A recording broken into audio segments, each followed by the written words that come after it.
So I'm here with Mike from Galvion at SOF Week. We're in front of your Batlchrg capability.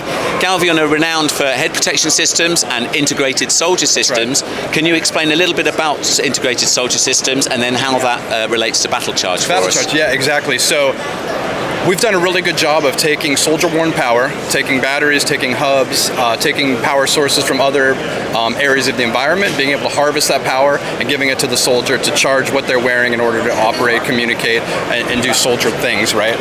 As we look into the future and we start talking about what do ground commanders need their soldiers to do one of three or all of three things that goes from sustainability to lethality or survivability. And so considering those and considering power, we find ways to how do we increase one of those or all of those in the soldier power system, particularly on the body. And what we found for the mounted soldier who's operating in any environment, oftentimes they're going to be in a variety of vehicles, tactical, civilian, helicopters, airborne, ground platforms, it doesn't matter. How are they going to get power? Because they're going to communicate, they're going to continue to operate, they're going to be using their equipment not just on the battlefield or on the X, as we like to say, when on target, but also to and from. And they need to be able to arrive at the target preferably or hopefully as close to 100% charged as possible. And how do we do that so when you get there, they are most set up to be survivable and lethal? So as we start to talk about ways we can do that, we found that a wireless transfer is probably the best bet in order to do it without having to fumble with connections, with gloves and dark and different environmental conditions, and without having to actually think about it.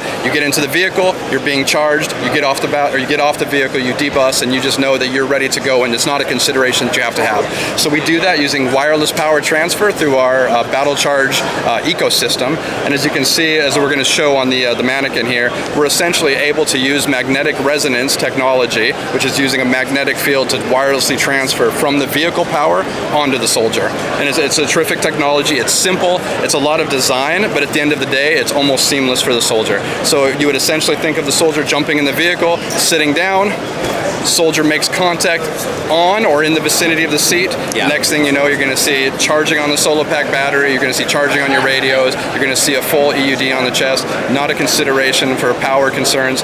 Soldier's just going to be able to go focus on the mission and what's important. Focus on the mission. Brilliant. Thank you. That was a brilliant explanation. Thanks very much indeed. Thank you.